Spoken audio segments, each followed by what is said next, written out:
O programa a seguir pode conter descrições de extrema violência e não é recomendado para pessoas sensíveis.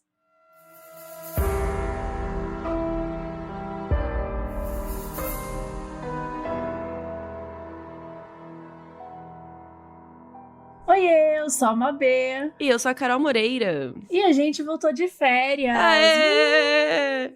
Eu sei que a casa de vocês está parecendo a casa dos hoarders. Tá um grande lixão, porque ninguém lava a louça. Só as mensagens, exatamente, falando de lixão. Eu não lavo mais louça, minha pia tá nojenta, minha A culpa pia é tá de caindo. vocês. A culpa é de vocês. Assim, a gente leu tudo, a gente viu o grande problema. A gente leu, bacana, parabéns. A gente leu bacana. E a gente viu que realmente tá rolando um problema super grave na pia da cozinha do Operander. Então a gente resolveu voltar pela pia, né? Porque as férias mesmo não adiantaram tanto quanto eu gostaria. Assim, as férias, a gente nem tava de férias, né? A gente tava escrevendo o nosso livro com a editora Intrínseca, que vem aí, se Deus quiser, no segundo semestre. Vem aí, demais. Ajudou a gente a ter mais tempo, com certeza. Mas assim, a gente ainda não acabou o livro, tá? Infelizmente. A gente tem mais um mês pra terminar. Então, rezem por nós, acende uma vela. Fala assim, nossa, escreve muito. A gente tá sumida, a gente não tá se dedicando no Modus quanto a gente poderia, porque a gente tá se dedicando no outro Modus. Mas também, terminando o livro, a gente vai trazer um monte de coisa, vai ter bastante novidade, bastante mudanças. Um caminhão de promoções. Que caminhão, meu Deus, que não tô caminhão sabendo. é esse? O que tá acontecendo? Mas, de verdade, a gente tá preparando bastante coisa legal pra gente fazer. Mas, por enquanto, nesse momento, a única coisa que a gente precisa é de tempo e paciência. E, cara, quem ainda não assistiu Além do Crime, pode ir lá, porque a gente tem muito mais seguidor do que views lá no Além do Crime, entendeu? É verdade. O Além do Crime é a nossa minissérie no YouTube da Netflix, tem 6 episódios, e a gente comenta vários casos famosos que tem de true crime no... Meu Deus, não tô conseguindo falar. Na Netflix, sabe a Netflix que tem na sua televisão?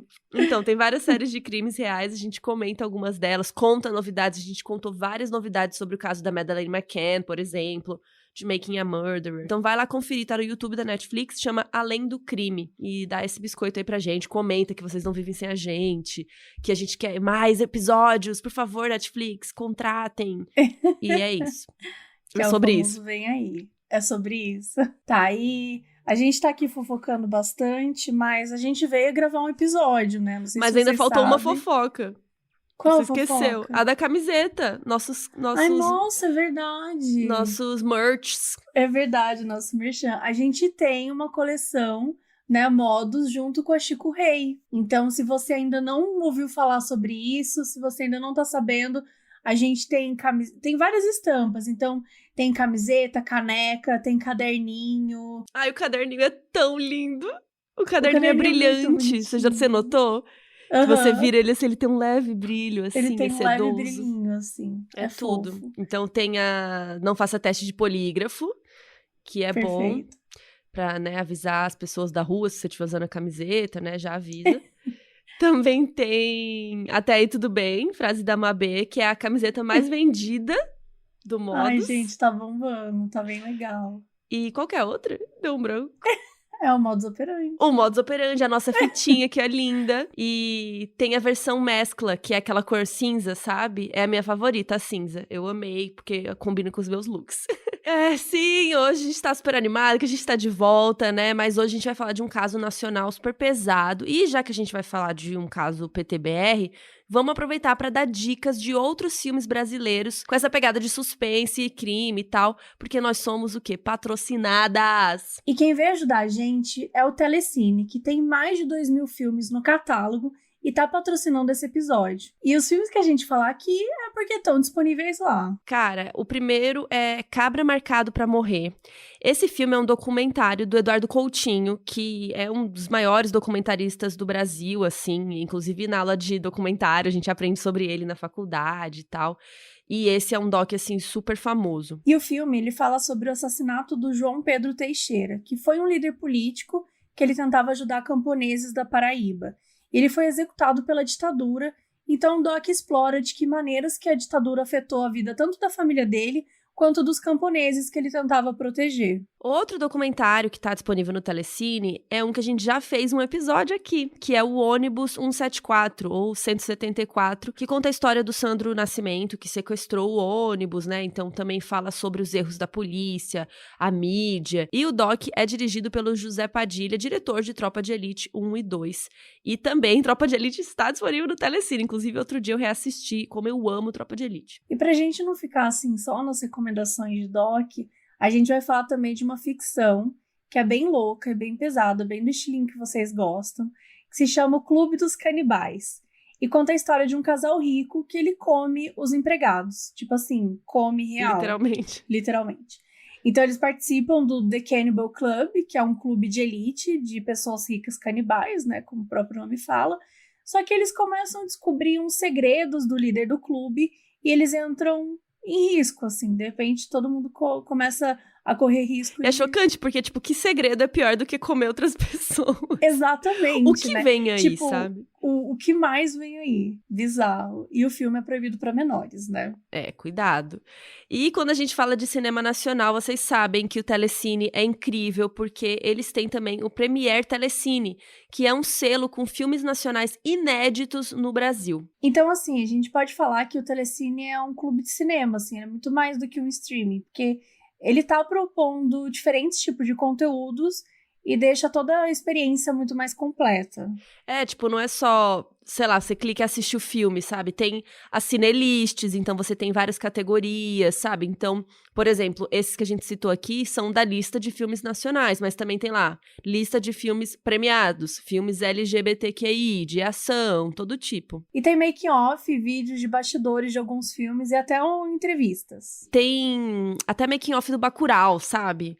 Então, assim, assistir o filme é só uma parte, porque depois você pode saber mais ainda sobre as pessoas envolvidas, ver bastidores e muito mais. E se você assinar agora, os 30 primeiros dias são grátis. Então, assim, aproveita. E, como sempre, a gente vai deixar o link aqui na descrição do episódio, mas para quem quiser, teleci.ne, né, teleci.ne/modus_operandi.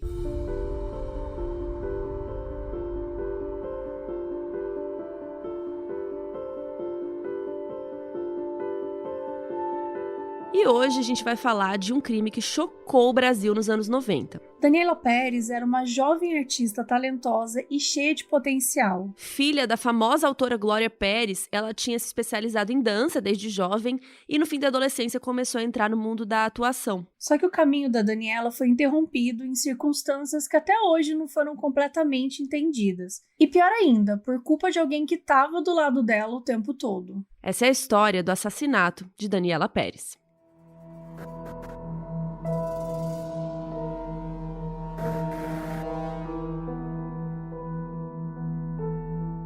A Daniela Pérez nasceu no dia 11 de agosto de 70, no Rio de Janeiro. Ela era primogênita, da autora, que a gente já falou aqui, Glória Pérez, responsável por várias novelas famosas, como Clone, A Força do Querer, que inclusive foi reprisada agora na quarentena. E por conta da família, desde pequena, a Daniela foi muito ligada às artes. Então ela tinha a dança como uma grande paixão da vida dela. Ela dançava desde os 5 anos, e na adolescência ela recebeu um convite para virar dançarina profissional na Vacilou Dançou, que era uma das companhias de danças mais prestigiadas do Rio de Janeiro. Então, aos poucos, a Daniela começou a fazer a transição para o mundo da dramaturgia. Em 89, quando ela tinha 19 anos, ela foi convidada para aparecer na novela Cananga do Japão, que era da Rede Manchete. O papel dela era de uma dançarina, e aí por isso que ela foi chamada. O nome da novela é esse porque um dos cenários principais é uma casa noturna que se chama Cananga do Japão.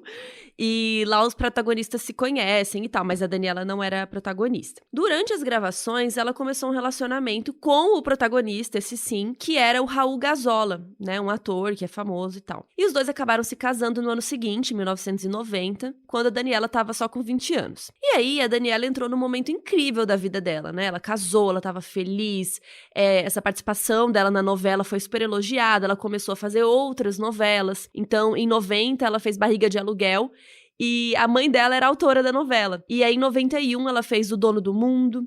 E em 92, a mãe dela chamou pra participar da sua próxima novela, que era De Corpo e Alma. E a personagem também era uma dançarina. E a Daniela super topou, tava super animada. Mas ela não tinha ideia de que aquele seria o seu último papel. Em agosto de 92, a novela De Corpo e Alma começou a ser exibida.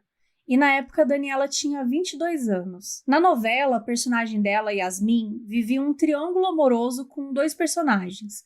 Um era o Fábio Assunção, que era o par principal dela, um ator super famoso até hoje também. E outro personagem era o Bira, que era interpretado pelo ator Guilherme de Pádua, que tinha 23 anos na época. Era mais aquele personagem que serve só para complementar o triângulo, porque o público sabia que os outros 2 aqui iam ficar juntos mesmo de verdade. O Guilherme era iniciante, ele estava em busca da sua grande chance na TV. Ele nasceu em Belo Horizonte e se mudou no Rio para tentar a sorte como ator. 2 anos antes, ele tinha feito uma participação pequena em outra novela e tal, mas esse era o seu primeiro papel de verdade. Mesmo sendo muito jovem, ele também era casado. A esposa dele se chamava Paula Tomás, tinha 19 anos e ainda era estudante. E bem na época que a novela começou, ela engravidou. E a novela foi um sucesso, teve muita audiência, e o fato dele contracenar como atriz jovem, querida, só ajudou. Parece que finalmente o Guilherme tinha conseguido a chance que ele sempre sonhou. E por causa disso, ele não ia deixar isso passar por nada. Só que a Paula tinha ciúmes da Daniela, porque ela e o Guilherme tinham cenas românticas e se beijavam bastante. O relacionamento da Paula e do Guilherme era bem intenso. Ou ela ficava com muita raiva e ciúmes, ou eles estavam tão apaixonados que eles até chegaram a tatuar o nome um do outro nas partes íntimas.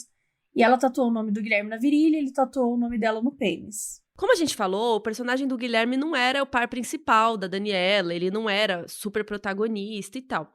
E aos poucos ele foi perdendo um pouco de relevância no enredo. E o Guilherme achava que caso ele se aproximasse da Daniela, ela podia falar pra mãe dela, né, a Glória Pérez, a autora, pro personagem dele ter mais destaque e quem sabe virar o par romântico principal e tal. Só que não rolou, principalmente porque o Guilherme não era muito agradável, ele não era super sutil, sabe? Ele ficava cercando a Daniela, forçando a intimidade, deixou ela super desconfortável.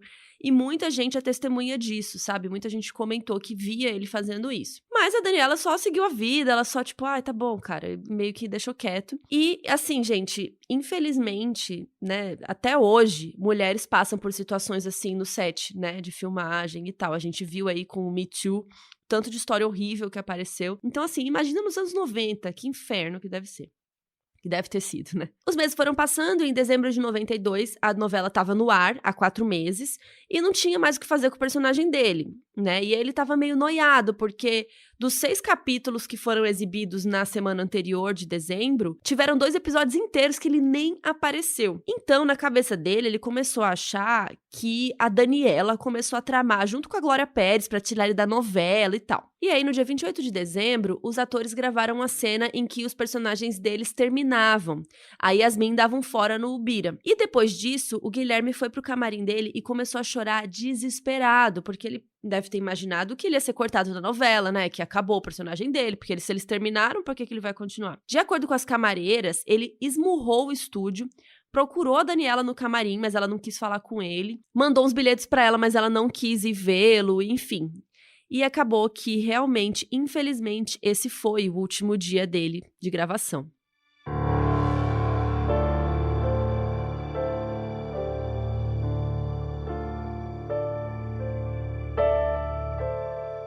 Naquele dia, 28 de dezembro de 92, a equipe estava gravando no estúdio que ficava na Barra da Tijuca, chamava Taikun. Nessa época ainda estavam construindo o estúdio da Globo, né, mais famoso, o Projac, então a emissora gravava em diversos lugares da cidade. O carro da Daniela era um Escort XR3 preto e o do Guilherme era um Santana azul metálico que pertencia ao pai da Paula. Ele buscou a Paula, né, a esposa grávida de 4 meses, na casa deles, e ela ficou escondida no banco de trás, coberta por um lençol, e eles voltaram ao estúdio. Então Guilherme foi para dentro do estúdio e saiu de novo junto com a Daniela por volta das 21 horas. Na saída, eles foram abordados por alguns fãs deles, tal, que pediram autógrafos e até tiraram fotos. Então a Daniela entrou no carro dela, né, e foi dirigindo o carro dela, e o Guilherme foi no carro dele com a Paula escondida atrás com o lençol, como a gente comentou. Aí eles começaram a dirigir e a Daniela parou num posto de gasolina ali perto, na Avenida Alvorada. o Guilherme moveu o carro e fechou o carro da Daniela no posto, tapando a saída dela. E a Daniela ficou super confusa e saiu do carro para ver o que se tratava.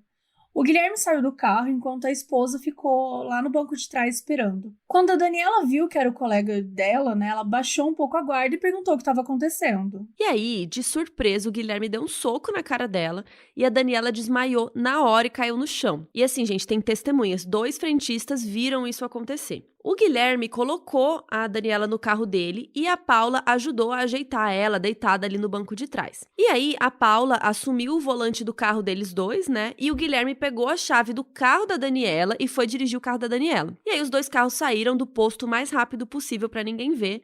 Mas não deu certo, né? Porque os frentistas viram. Aí a Paula dirigiu o carro até um matagal na frente de um terreno baldio que fica na rua Cândido Portinari, na Barra da Tijuca. E o Guilherme chegou logo em seguida com o carro da Daniela. E aí o casal pegou a Daniela ainda desmaiada e adentraram o mato carregando ela. E aí eles começaram a golpeá-la com algum objeto cortante que às vezes falam que era uma faca, às vezes falam que é uma tesoura, não se tem tanta certeza.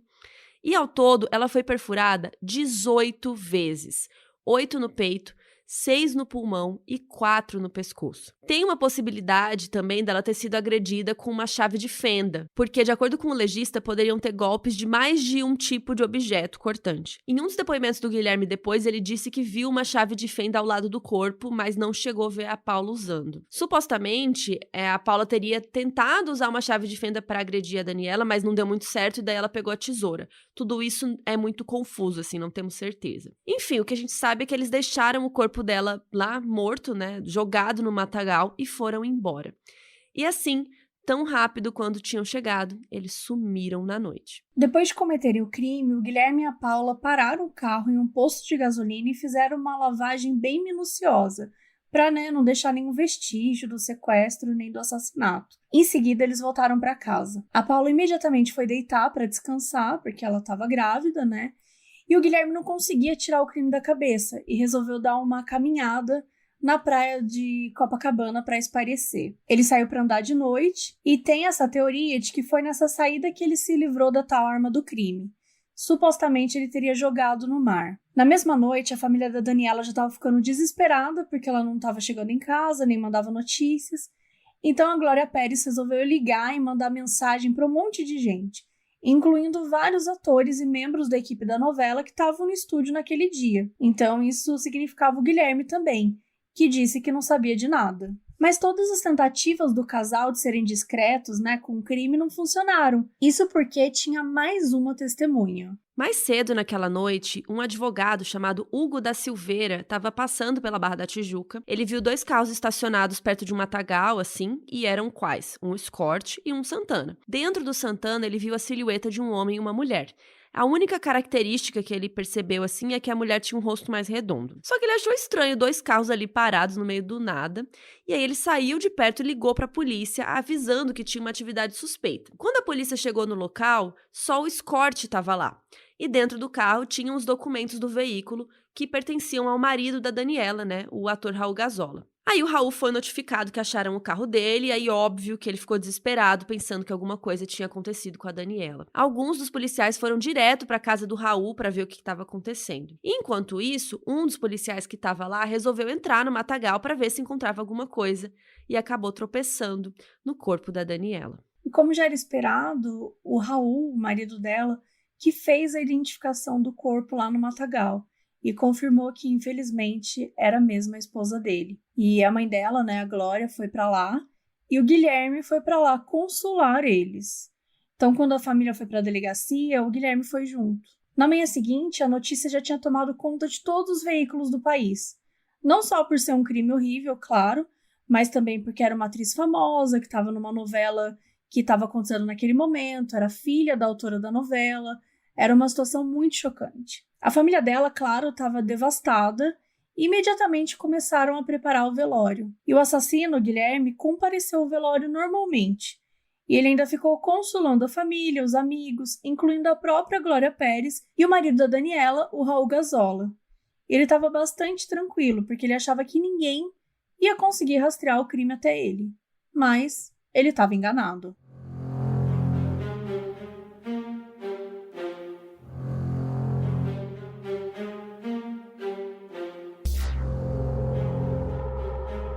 Lembram que na noite do crime, o advogado viu os 2 carros estacionados e ligou pra polícia? Pois bem, ele era esperto, ele era advogado, ele sabia o que ele estava fazendo, ele era perfeito sem defeitos e ele anotou a placa do carro. Fica a dica, se você vira algo estranho na rua, anota a placa, não faz mal. Se um dia você, alguém perguntar, você tá lá com a placa anotada. Que nem outro dia eu ouvi meus vizinhos tretando lá, quando eu morava lá no AP ainda, eu anotei o horário da briga. Porque, sei lá, né? Vai que. Enfim, ele anotou a placa do Santana e ele anotou OM 1115. E aí, no mesmo dia do velório, a polícia foi no estúdio Tycoon, onde a novela estava sendo gravada, para dar uma vasculhada, ver o estacionamento, ver se encontravam algum carro com esta placa. E, gente, eles encontraram um Santana, só que a placa era LM1115. E aqui o cara tinha anotado era OM. Então, assim, só a primeira letra que mudava. E o carro era de quem? Adivinhem. Do Guilherme Pádua. Era o carro do pai da esposa dele. E é óbvio que isso era muito suspeito, né? Por mais que fosse uma letra só, era muito esquisito.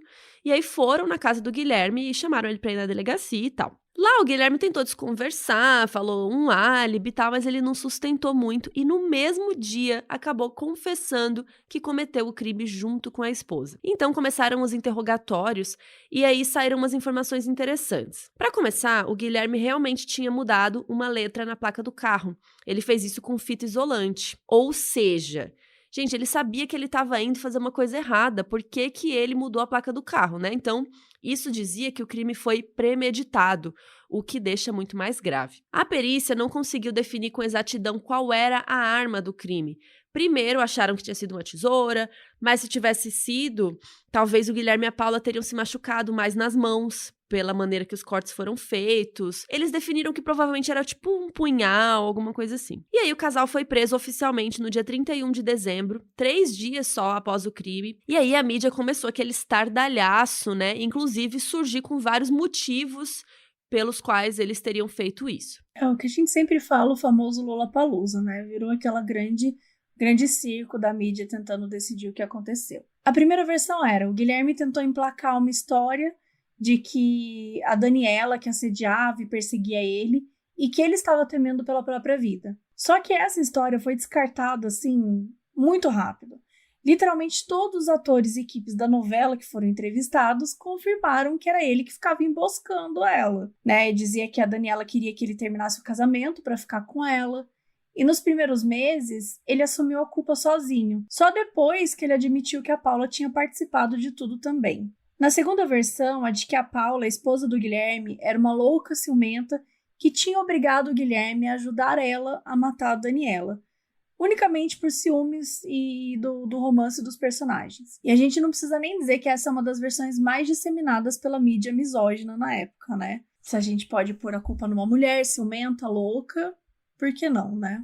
E a terceira versão foi a que foi mais aceita e encaminhada depois, assim, como motivação deles no julgamento. A de que o Guilherme realmente estava muito afetado com a ideia de perder o papel da novela e achava que a Daniela era a chave para conseguir chegar na Glória Pérez e conseguir mais destaque.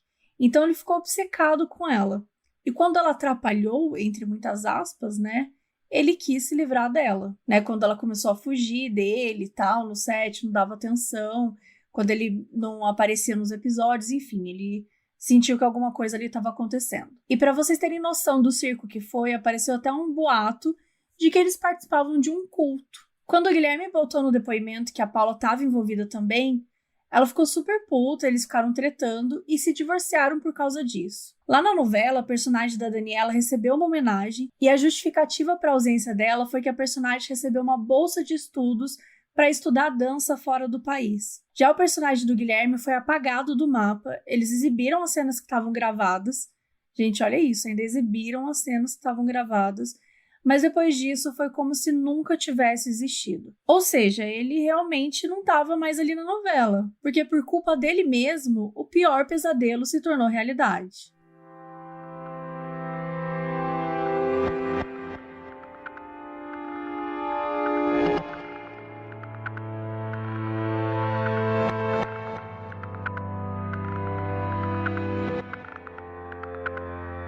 O casal passou anos preso até o julgamento, que só aconteceu em 97. Nesse meio tempo, em maio de 93, a Paula deu à luz ao bebê deles no presídio e ela chamou o filho deles de Felipe e ele ficou sendo cuidado pelos pais da Paula. Enquanto isso, a Glória Pérez estava vivendo o luto dela, né? Só que tinha uma coisa que estava incomodando muito ela, porque os responsáveis estavam presos e iam ser julgados e tal, mas a Glória Pérez não achava que o que estava previsto na lei correspondia à gravidade da situação. A lei dizia que aquele caso era um homicídio qualificado, né, em circunstâncias que tornam o crime um pouco mais grave, ou seja, matar uma pessoa é grave, mas matar uma pessoa dentro de um matagal que você levou ela, que você mudou a sua placa, né, aquela coisa, é mais grave. Mas, pela lei, isso não era um crime hediondo, e por isso ele não podia ter uma punição tão rígida. Crimes hediondos são crimes que recebem punições mais severas. Então, exemplo,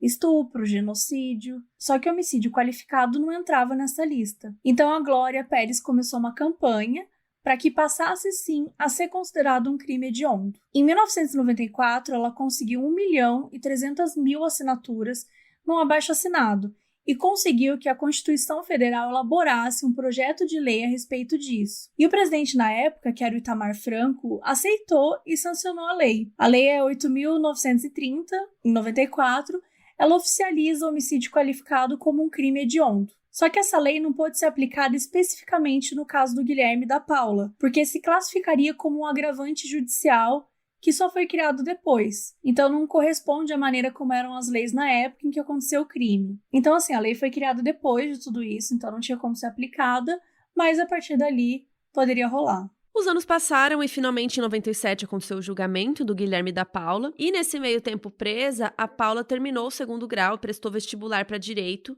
mas a justiça não deixou ela começar a faculdade. Eles foram acusados de homicídio qualificado por motivo torpe e com impossibilidade de defesa da vítima, né? Então, motivo torpe é um motivo super reprovável, né? Uma coisa que não é aceita pela sociedade. E impossibilidade de defesa é quando a vítima ela literalmente não tem como se defender. Quando você mata alguém, sei lá, a pessoa tá te olhando de frente e você vem com uma faca em cima dela, ela tem ainda alguma chance de defesa. Quando você faz a pessoa ficar desacordada, quando ela tá dormindo e você ataca alguém dormindo, quando a pessoa tá bêbada, coisas assim podem causar essa impossibilidade de defesa. Enfim, o julgamento do Guilherme aconteceu primeiro, em janeiro, e a versão da história usada no tribunal pela promotoria, né, que acusa, foi de que ele se aproximou da Daniela para ganhar mais destaque na novela. Então, o principal argumento da promotoria é que o crime foi premeditado, e isso poderia ser provado pelo fato dele ter alterado a placa do carro previamente. Então, Guilherme teria tido dias para planejar tudo, mudar de ideia, e mesmo assim não mudou. Já a defesa do Guilherme foi com a história de que a Daniela tinha ido lá por vontade própria e que a Paula desferiu os golpes com uma tesoura.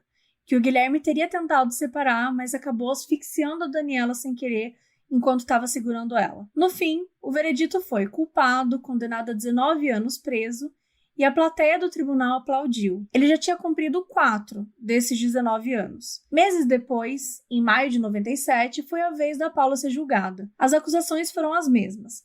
Ela negou tudo, disse que passou 8 horas num shopping na Barra da Tijuca, só que ela não tinha nenhuma prova disso. Quem que fica 8 horas no shopping, gente? Bom, não sei, pode ter alguém. Mas, enfim, Pode é bastante alguém, horas né? e pra não ter nenhuma prova.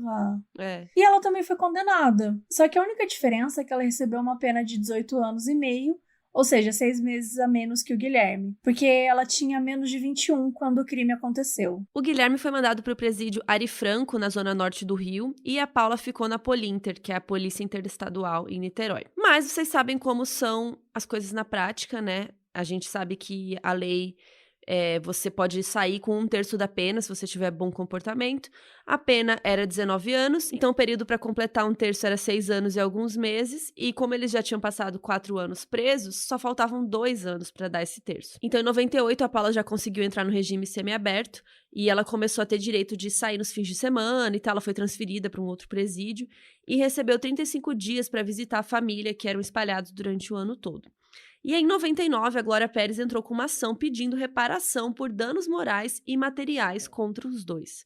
Mas não deu em nada, e no mesmo ano eles saíram. A liberdade condicional do Guilherme implicava assim, ele tinha que arrumar um trabalho, só que ele tinha que voltar para casa no máximo até as 11 da noite, e ele tinha que se apresentar à justiça a cada 3 meses. Quando soube que eles foram soltos, a Glória Pérez se pronunciou, dizendo que sentia um vazio, que toda a dor daquela noite tinha voltado e que eles tinham passado 7 anos de mordomia no presídio, porque tinha algumas notícias de que o Guilherme e a Paula recebiam um passe livre para se encontrar lá dentro do presídio, que um saía do presídio a visitar o outro, relatos de guardas e até outros prisioneiros que eles já chegaram a passar 5 horas juntos. Inclusive, ela não acreditava que os dois tinham se separado de verdade por causa disso, achava que era uma estratégia para o julgamento. Ela ainda falou que a única coisa que confortava ela era saber que o selo de assassino estava colado na testa dele e que isso é uma marca que nunca vai sair.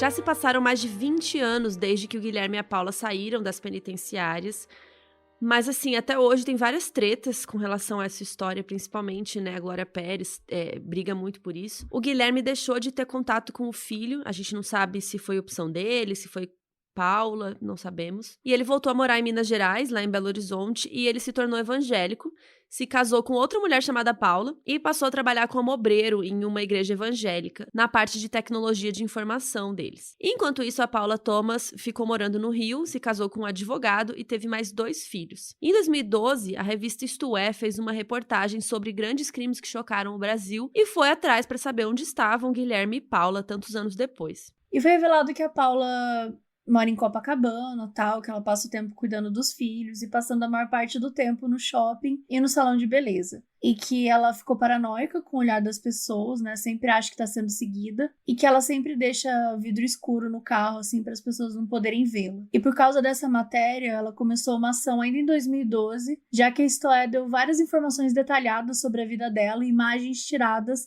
sem autorização. E ela pediu direito de esquecimento, que é o direito de não ter mais imagens e arquivos sobre ela e a participação dela no crime. Já o Guilherme dizia que o objetivo de vida dele era mostrar como um cara que era tão vazio e com sentimentos ruins conseguiu melhorar depois de encontrar Jesus.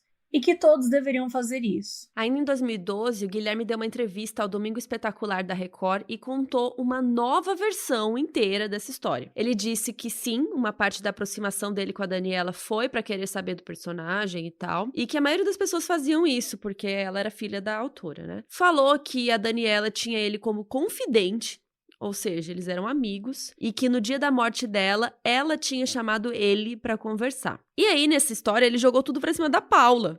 Falou que a Paula morria de ciúme, que ela queria ouvir a conversa entre eles, que aí ela entrou no carro pra ouvir tudo, sem a Daniela saber. Falou que não teve isso de emboscar a Daniela no posto, e sim que os carros saíram juntos e foram até um matagal por sugestão da Daniela, que pelo visto adorava conversar no meio de matagais aleatórios, não faz o menor sentido. E aí, de acordo com o Guilherme, ele teria saído do carro pra eles conversarem, mas que uma hora a Paula saiu do carro toda raivosa, começou a xingar a Daniela e as duas começaram a brigar. E o Guilherme disse que ele tentou separar as duas, que pegou a Daniela por trás com o braço, né, prendendo ela pelo pescoço, mas porque a Paula empurrou, os dois caíram no chão, e que a Daniela ficou desacordada e imóvel. E eles acharam que ela estava morta, que por acidente o Guilherme teria quebrado o pescoço dela, alguma coisa assim na queda. Então ele correu pro carro, pegou uma fita isolante para mudar a placa, porque você sempre carrega uma fita isolante, né, no carro. E quando ele voltou, assim, chegar perto do corpo, a Paula estava golpeando a Daniela sozinha com uma tesoura. E a Paula teria dito que se achassem que ela morreu por tesoura e tal, ia ser mais fácil de acreditar que foi um fã maluco que cometeu isso. E depois eles foram embora. Ele falou que estava super arrependido. E assim, essa versão, ela obviamente não foi aceita e tinha vários furos. E a Glória Pérez resolveu processar o Guilherme e a Record por danos morais, afirmando que a reportagem era sensacionalista e tendenciosa. A ação foi parar no STJ, só que acabou não dando em nada porque julgaram que o tema e as imagens eram de interesse público e que o direito de acesso à informação da população deve prevalecer sobre o direito de imagem. Esse veredito só foi sair em 2017. E nesse mesmo ano, Guilherme casou com a sua terceira esposa, uma estilista chamada Juliana. Mas e hoje em dia, né, como tá todo mundo que estava envolvido nesse caso? A Glória Pérez e o Raul Gazola, eles dizem que continuam próximos, que eles sentem muita saudade da Daniela. O Raul casou de novo e teve uma filha, e a Glória até conheceu a filhinha dele. E em 2017, o ator até participou da novela mais recente da Glória Pérez, que foi A Força do Querer. Em 2020, a Paula teve o direito do esquecimento negado a ela. Ela tinha requisitado em 2012, e aí saiu que não. Por que isso, né? Porque assim como a ação que a Glória fez contra a Record, decidiram que esse caso é relevante para a população e que as pessoas envolvidas neles podem ser veiculadas em imagens e matérias a respeito. Então, para os dois lados, né? E em fevereiro de 2021, a Paula Thomas fez um boletim de ocorrência contra a Glória Pérez por difamação e ameaça no Instituto da Criança e Adolescente. O que aconteceu? A Paula tá querendo introduzir a filha dela como atriz no mundo do entretenimento e tal, né? Ela teve uma filha com esse marido advogado, né? E aí tem esse comentário numa rede social que a Glória Pérez falou que era um absurdo, que a Paula não sabia preservar os filhos e tal, que já tinha cometido um assassinato enquanto estava com o filho na barriga e que, enfim, não estava preservando essa outra filha. E essa notícia saiu no fevereiro de 2021, então não tem mais nenhuma novidade, né? Esse processo vai ter mais atualizações em breve. A coisa mais recente que teve nesse caso foi em março de 2021. O Raul Gazola deu uma entrevista. E ele revelou que na época que o crime aconteceu, um amigo dele queria matar o Guilherme. Ele contou que tinha esse amigo e que esse amigo ligou para ele na semana do crime, dizendo que ia reunir um pessoal e explodir a delegacia onde Guilherme estava preso para se vingar. E o Raul contou que ele passou 2 horas no telefone convencendo o amigo a não fazer isso, porque morreriam também pessoas inocentes e ele não ia conseguir dormir com essa informação. Ele também disse que divide a vida dele entre antes e depois da Daniela, e que até hoje ele ama muito ela, e que a coisa que dá mais raiva nele é não ver o Guilherme e a Paula arrependidos, né? Ele acha que o Guilherme não se arrepende, ele se arrepende mesmo de ter perdido a carreira. E quanto ao Guilherme, ele não é só um trabalhador da igreja, né? Ele virou um pastor evangélico em 2017 e ele tá sempre na mídia demonstrando apoio ao atual governo, inclusive indo em passeatas a favor do presidente Jair Bolsonaro, mesmo durante a quarentena, mesmo com tudo isso acontecendo.